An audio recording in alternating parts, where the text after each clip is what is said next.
It was a moment straight out of science fiction, but never before seen in an actual war. It was the moment a man surrendered to a machine. The man was Ruslan Anitin, a 30-year-old who was conscripted into Russia's army before being thrown into the Bakhmut meat grinder. The machine was a small quadcopter of the kind typically used to film weddings, flown by soldiers of Ukraine's 92nd Mechanized Brigade. They had spent hours dropping bombs on Anitin and his squad until he finally threw up his hands and begged for mercy.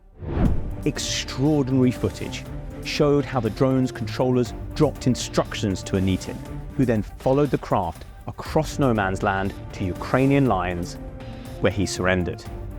With its trenches, artillery drills, and aging weaponry, the war in Ukraine is often eerily reminiscent of the kind of conflicts that tore Europe apart over the last 100 years. But the drones, which continually buzz over the battlefield, mean this is a war that could only be fought in the 21st century. This is how drones are transforming age-old warfare, why combining them with AI could change the way we fight forever, and the extraordinary story of how they saved one man's life. When Vladimir Putin began his war in Ukraine, Ruslan Anitin, a young father and off-license manager from a small village close to the Latvian border, never thought it would affect him. But by May this year, Anitin was on the front lines in Bakhmut, conscripted into the army, then shoved into a trench along with 2 other men and told he would be shot if he retreated. It was then that the drones came for him. In an account given to the Wall Street Journal, Anitin said small quadcopters spent hours spying on him and his comrades, directing mortar and artillery fire onto their positions. Larger drones also dropped grenades, badly maiming the 2 other men who ultimately took their own lives when they realized that no help was coming for them. Anitin was wounded in the arm, head, and chest and knew it was only a matter of time before the drones got him too. With no other way out, he threw up his hands in surrender. The drone's controller took pity, and instead of dropping a bomb, he dropped instructions for Anitin to follow. Over the next several hours, a series of drones guided the zombified soldier across an apocalyptic no man's land as his own comrades tried to shell and shoot him. At last, he made it to a Ukrainian trench, which he crawled inside to be taken prisoner. It was a moment that could not have happened at any other time in history. Drones have been used as far back as the Second World War and were a constant and controversial part of America's wars in the Middle East. But the drones of the past, such as Predator and Reaper, would be little use in Ukraine. In skies crisscrossed by fast attack jets, anti-air missiles, and shoulder-launched rockets, a typical Ukrainian drone lasts just over 4 flights on average before being shot down. Reapers cost about $32 million each.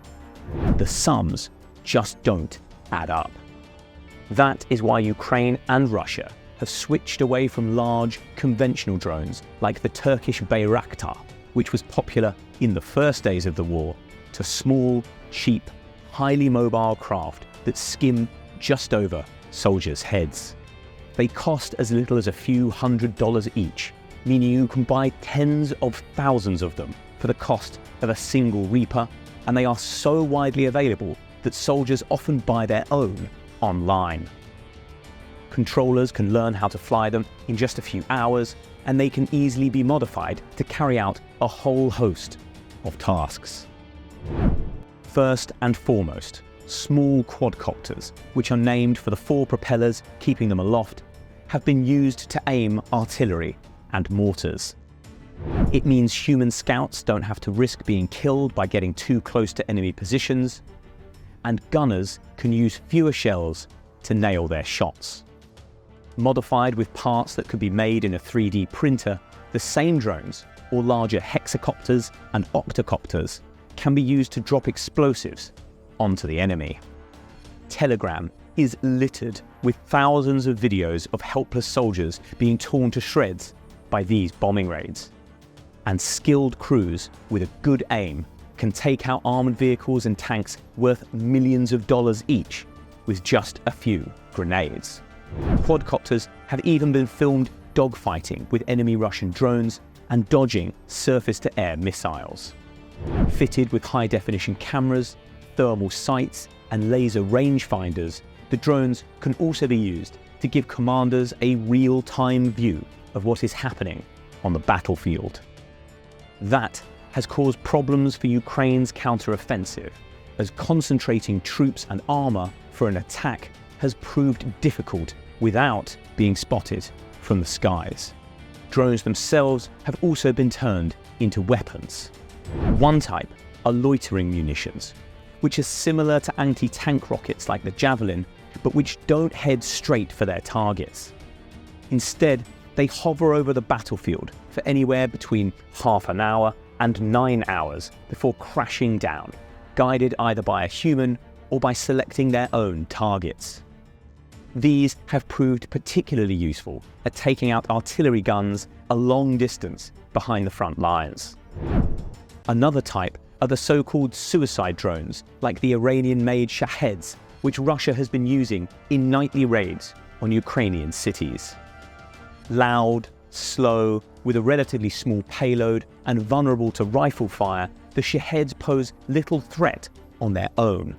But they have proved useful in forcing Kiev to use up its stocks of anti-air missiles to shoot them down, and, used en masse, they can quickly overwhelm air defences.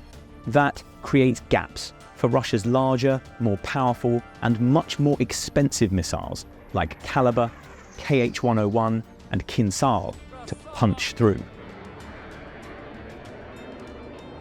Ukraine has also been developing its own suicide drones, but for slightly different reasons.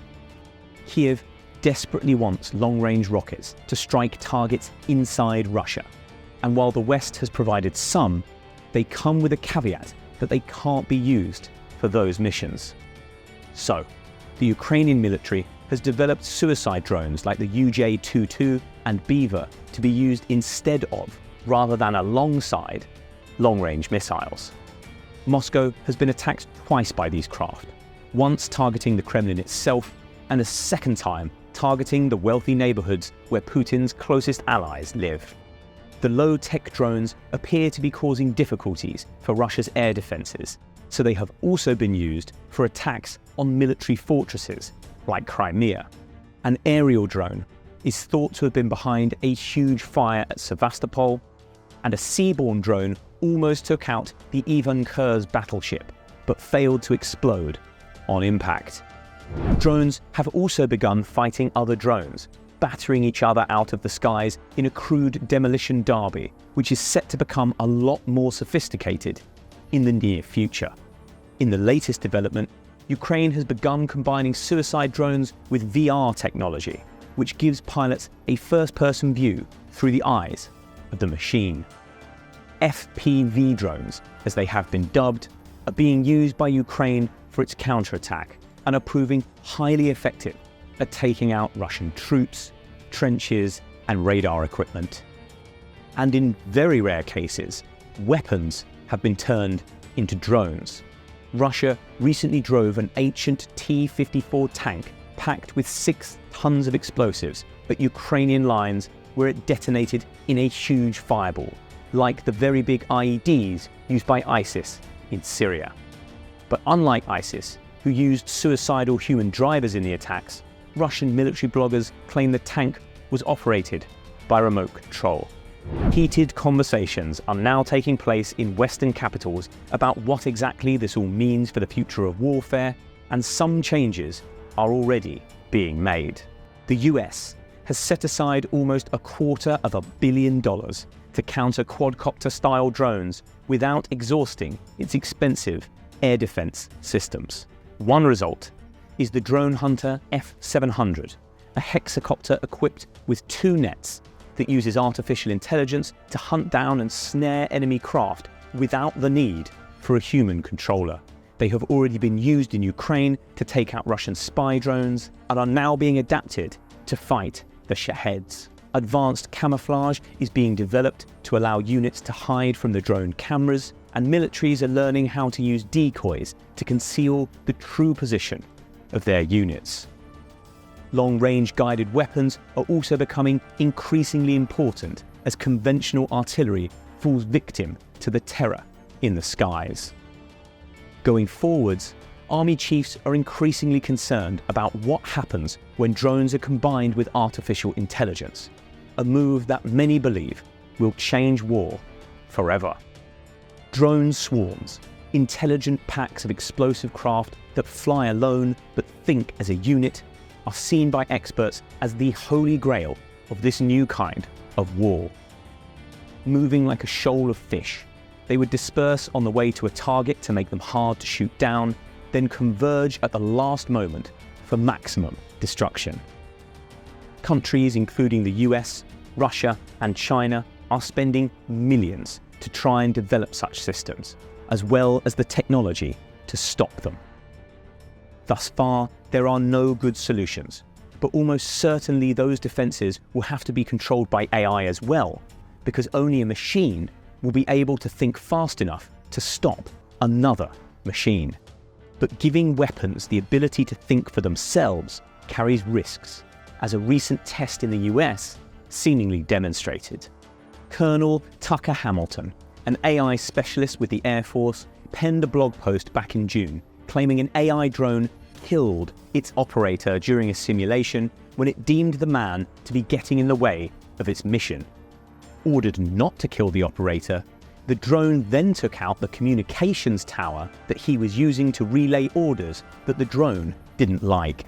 The Air Force now denies any such simulation took place, but tech industry pioneers the world over are warning such technology poses an existential risk to humanity. The Ukraine war itself shows that it is impossible to predict the future. But it seems as if drones, which have already changed so much about the way we fight and have accepted their first human surrender, will play a leading role. Though they may wish it was otherwise, generals are rushing to develop such weapons, if for no other reason than to stop their enemies getting them first. And they may also be forced to turn control of those weapons over to artificial intelligence to give them a fighting chance. The wars of today still involve the same blood and sweat that have been spilled in conflicts for thousands of years. But the wars of the future could see humans take a backseat as robots begin fighting robots.